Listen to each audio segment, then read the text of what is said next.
I'm Dan Snow. Welcome back to another video podcast for 20th Century Battlefields. This time, the Battle of Stalingrad. There were other battles between Germany and the Soviet Union which swung the course of the war. The German defeat in front of Moscow in the winter of 1941, and the year after Stalingrad, the gigantic tank battle at Kursk. But Stalingrad had a morale component to it. Around the world, the word went out that the German army had lost this titanic battle, and people from Africa to North America to Asia really for the first time believed that Nazi Germany could be defeated. Snipers played a huge role in Stalingrad because, as you've seen, that kind of shattered scenery is perfect for all the hiding places that you'd expect snipers to use.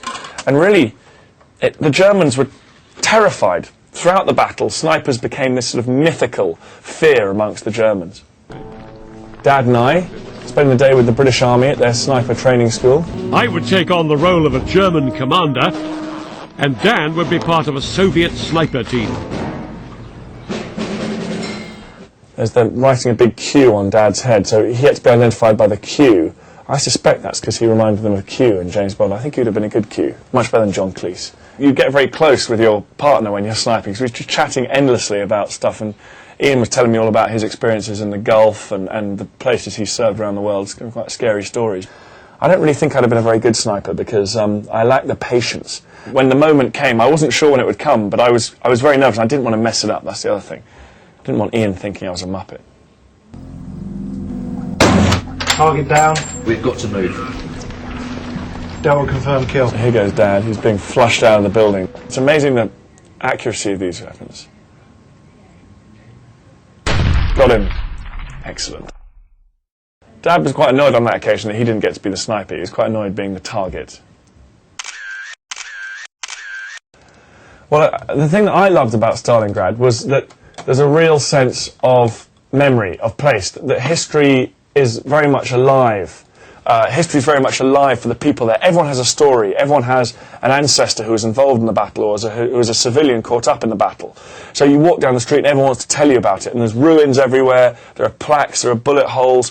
Here, for example, we were just driving along a random road in the steppe and there's a T-34 tank. This is just a simple memorial that's been erected by people there. Obviously, helmets and some entrenching tools, some spades there. Just things that have been found on the battlefield. And it's a reminder that over 1 million people were killed during all the fighting in and around Stalingrad. And many of them, of course, have no known graves. The majority probably have no known graves. Don't forget that on the site, bbc.co.uk/history, you can actually download all the podcasts, and also on there you can leave us comments and questions, and we'll have a look at them. Here I am on the message boards now. There's one particular discussion this week I've enjoyed, which is Stalingrad or Kursk. Military historians through the ages have been arguing about this one. Which one was more important in the downfall of Hitler? Kursk, coming a few months after Stalingrad, was the Wehrmacht's last attempt to really smash the Soviet Red Army, and it failed catastrophically. It is probably the biggest battle in history, a huge number of tanks involved. The descriptions for the people involved are absolutely harrowing. And after it, there was no doubt that Hitler's Germany was on the road to defeat. So both sides have powerful arguments. Also, don't forget, guys, the failure of the Germans to capture Moscow in November 1941, arguably that was an even bigger turning point than them all. What else have we got on here? This is the old debate. Which battles would you cover and why? This is the first thing that Dad and I always get asked by people on the street or when we go and give speeches. Idamante, thanks for asking this one. It's obviously the most exciting part of the series is thrashing out which battles you're going to cover. There's plenty of choice. I don't really have sort of one particular one that I wish we could have done. There's about 5 or 6 that I feel should have made it onto the list, and we fought and argued about them. D-Day, I think, is important. The failure to take Moscow in 1941, I'd love to cover.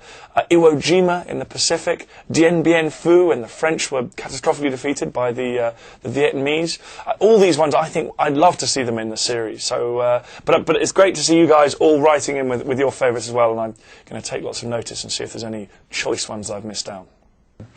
Next time, we are looking at a battle that really results from the messy end of World War II. From Stalingrad onwards, the Soviets push the Germans right back, and of course Europe is divided between American and British spheres of influence and the Soviets. The same happens in Asia, particularly in the Korean peninsula, where Japanese power is destroyed, the Soviets come in, the Americans come in, and of course there's going to be friction. And only 4 or 5 years after the end of World War II, you have another massive confrontation, but this time between the forces of communism and the American-led forces of capitalism. So, join us next week, BBC 2, 9 p.m. Monday night, and afterwards online for the podcast.